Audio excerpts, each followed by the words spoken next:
책을 읽어드리는 밤입니다. 이혜진님이 지으신 나를 아프게 한 건 항상 나였다 중에 우리 모두는 누군가에게 이방인이다 편을 읽어드리겠습니다. 그 사람은 나에게만 나쁘다.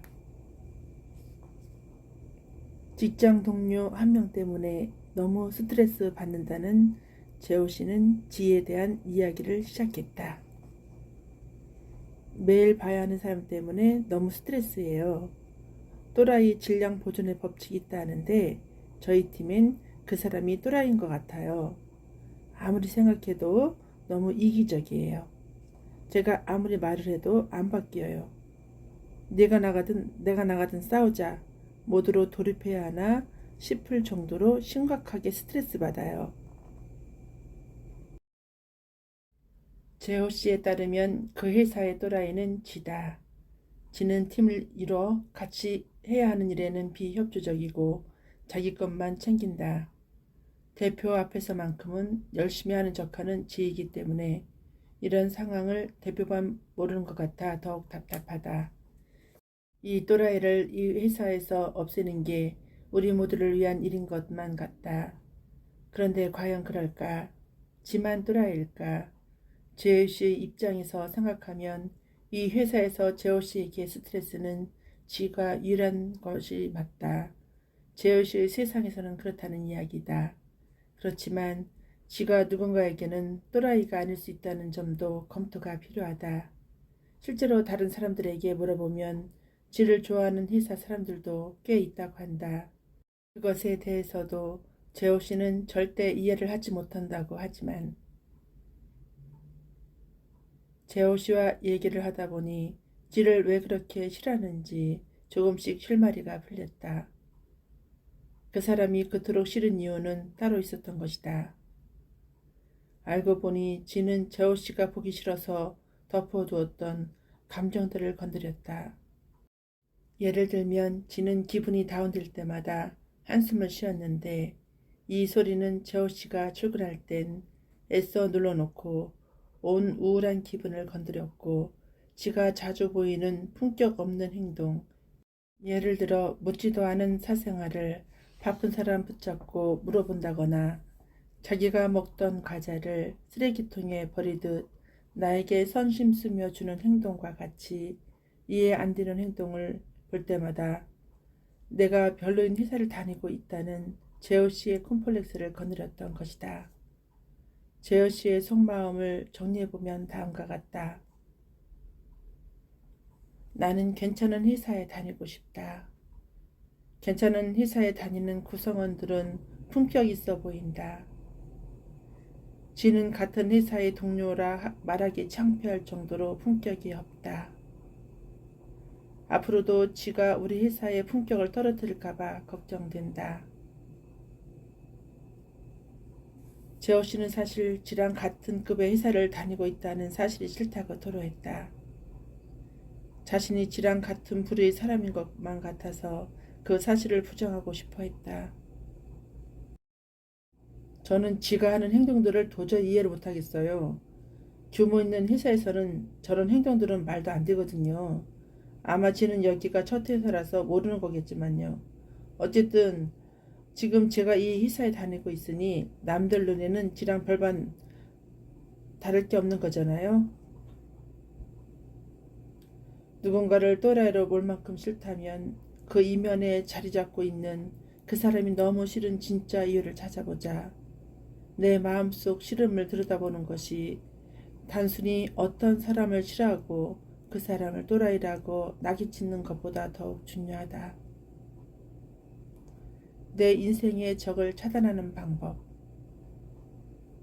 누군가를 싫어하는 마음이 내 삶의 불편함을 초래할 정도로 스트레스를 유발한다면 소개하고 싶은 연구 결과가 있다.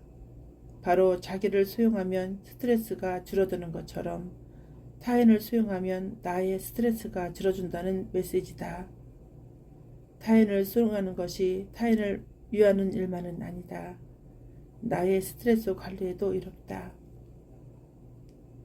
결점 없는 사람은 없다. 의도를 떠나서 우리도 그 누군가에게 피해를 주고 상처를 주며 여기까지 살아왔을 것이다. 내가 그 사실을 인지하고 있을 수도 있고 전혀 눈치를 못 챌 수도 있지만 어쨌든 분명한 건 내가 누군가로부터 상처를 받고 스트레스를 받았듯 그 누군가도 나로 인해 상처와 스트레스, 어쩌면 극한의 분노까지 경험했을 거라는 사실이다. 우리는 타인을, 특히 내가 또라이라고 여기는 사람을 바꿀 수 없어서 괴로워한다. 그런데 어디가나 늘 또라이는 존재하고 그 또라이에게 영향을 미치고 싶어 할수록 스트레스만 쌓여간다. 그 또라이는 내 뜻과 의사대로 바뀔 책임이 어디에도 없기 때문이다. 그러니 내가 그 또라이를 바꿀 수 있을 거라는 기대는 부질없다. 어차피 몇 년 후엔 없어질 마음이다. 에너지를 내가 쓰고 싶은데 써도 부족하지 않은가.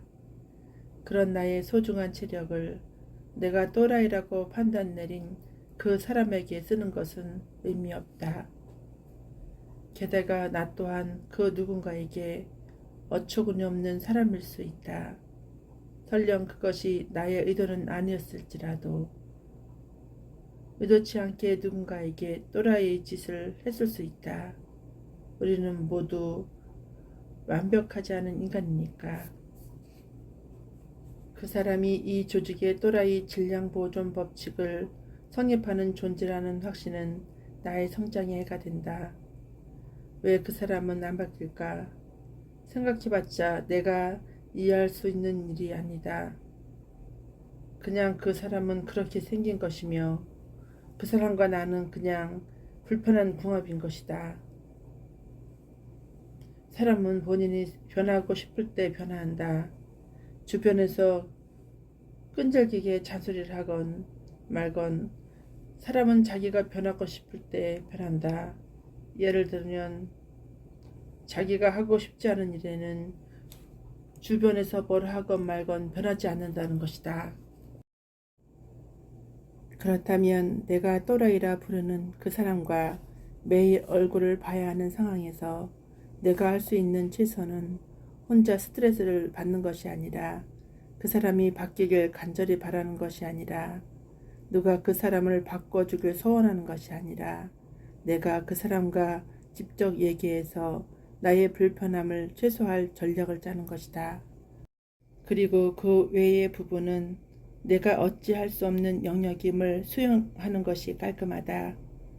그조차도 내가 받아들이지 않으면 방법이 없다. 안타깝지만 사실이다. 그렇게 버티다 보면 운 좋게도 그 사람이 퇴사하는 날이 올지도 모른다. 그렇지만 그것 또한 그 누구도 알 수 없는 미래의 것이다. 그 불확실성을 점치려는 것도 내가 어찌할 수 없는 것을 통제하려는 욕구다. 내려놓자. 어차피 안 될 일이다. 그 시간에 나를 위한 좋은 것을 하나라도 더 주자. 그것이 더 나에게 이롭다. 우리는 서로를 이해하지 못한다. 지난밤 꿈에 옛 회사의 상사가 몇 년 만에 등장했다. 지금은 밤인데도 어젯밤 꿈을 떠올리니 꿈속에 나와 상사 얼굴, 그 안의 분위기가 떠오른다. 그만큼 생생했다. 그 상사 때문에 마음고생, 몸고생을 하긴 했어도 꿈에 나온 건 처음이라 기념할 만하다. 내용은 더욱 기묘했다. 꿈에서 나는 자발적으로 퇴사를 결정했다. 그리고는 내가 왜 퇴사하고 싶은지를 상사에게 당당하게 얘기했다. 꿈에서 놀라웠던 장면은 내 말을 듣는 상사의 표정이었다. 상사는 나를 다 이해한다는 듯 인자한 표정으로 나의 얘기를 끝까지 들어주었다. 그리고는 내가 그렇게 힘들 수밖에 없었다며 사과했다. 아름다운 퇴사 면담이었다.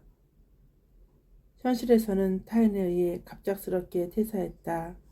상사는 나의 얘기를 들어주기보다는 일방적으로 퇴사의 필요성을 애매하게 들려 말했으며 갑자기 퇴사를 권유하는 데에 대한 미안함을 느껴지지 않았다. 나는 배신감을 느꼈다. 평소에 보여주었던 인자한 눈빛은 온데간데 없고 매정한 눈빛만 느껴졌다. 대표의 뜻이라 했다. 나는 뒤도 돌아보지 않고 퇴사했다. 다시 현실로 와서 생각해보면 그때 나는 그 상사가 또라이라고 생각했다. 그런데 꿈을 꾸고 나서 생각을 해보니 그 사람에게는 내가 또라이였을 수도 있겠다고 느껴졌다. 사회 초년생이었던 그때는 나의 억울함과 부당함만 보느라 회사 상황, 나의 역할, 나의 책임에 대해 내 입장에서만 해석했다. 그 힘든 상황을 상사가 케어해 주지 않았다고 원망하고 분노했다. 그야말로 징징대는 능력 부족한 사원이었을 나의 모습이 그려진다. 2021년 시점에서 생각해보면 그때의 상사도 신입인 나도 모두 위축했다. 그래서 서로가 서로에게 도움이 되는 인적 자원 혹은 상사 부하 관계가 되어주지 못했다. 그 결과 우리가 공동으로 달성하기로 했던 미션도 실패했다. 그러나 그것은 우리의 공동 책임이다. 상사가 100% 잘못한 것도 내가 100% 잘못한 것도 아니다. 우리가 함께 일을 잘 해내지 못한 거다. 그렇게 성과가 부진한 상황에서 대표는 나를 내보내기로 선택했다. 기대를 가득 갖고 채용한 본부장을 내보내는 것보다는 1년차 사원을 내보내는 게 회사에서도 손실이 적었을 것이다. 단지 우리가 함께 일을 잘 해내지 못한 것에 대해 속 시원하게 털어놓고 얘기할 수 없었던 그때의 우리는 서로를 또라이라고 여기며 서로에게 칼을 들이댔다. 아픈 상처를 남기는 말과 눈빛을 주고받으며 그렇게 관계를 종결했다. 그 관계에 대한 아쉬움이 꿈으로 나타난 것 같다고 해석해본다. 사실 상사를 좋아하는 마음으로 믿고 따랐던 시간이 싫어했던 시간보다 훨씬 더 길었다. 나는 우리 팀의 프로젝트도 성공시키고 싶었다. 그래서 그렇게 밤을 새고 일했는데 그 마음조차 공감받지 못하고 퇴사했던 것이 내심 한이 되었나 보다. 꿈에서라도 화해해서 좋았다. 결국 현실에서도 꿈에서도 다 내 마음 혼자 북치고 장구치고 있지만 나는 누구의 또라이였을까? 아니, 지금 난 누구의 또라이일까?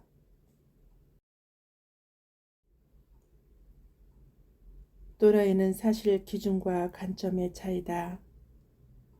나에게 또라이였던 그 사람은 누군가에게는 좋은 상사였다.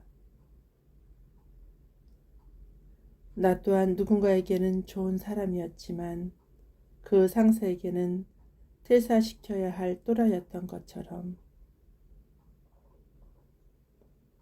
그러니 이제는 또라이 질량 보존의 법칙에서 벗어나자.